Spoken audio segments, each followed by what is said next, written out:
Nasabat sa General Santos City ang 10 milyong pisong halaga ng mga produktong baboy at manok. Galing umano mga ito sa China at iligal na ipinasok sa bansa. Makibalita tayo kay Jennifer Solis ng GMA Jensen.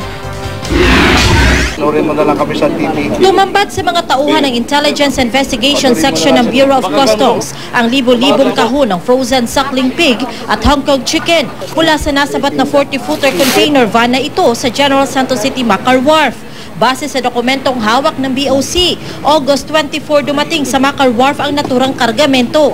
Nakasaad sa mga papeles nito na 1,200 packs na savory products ang laman ng container. Pero kahina-hinala raw ang laman ng container lalo pat natuklasang masyadong mababang temperatura ang kailangan para sa mga karga nito.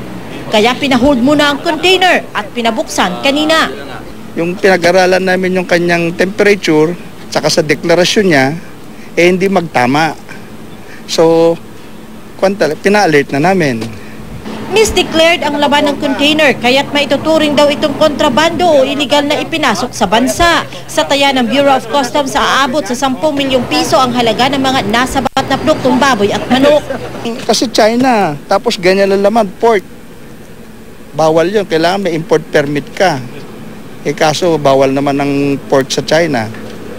Kaya di ba inuhuli natin yung mga pork na galing China. Nakapangalan ang mga produkto sa isang kumpanyang nakabase sa Cebu City. Wala pang pahayag tungkol dito ang kumpanya.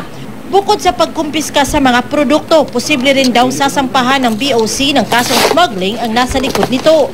Pag-aaralan daw ng BOC kung susunugin ba ang nakumpiskang produkto o ipasusubasta. Ito raw ang unang beses na may ganitong produktong iligal na pinasok sa Jensen.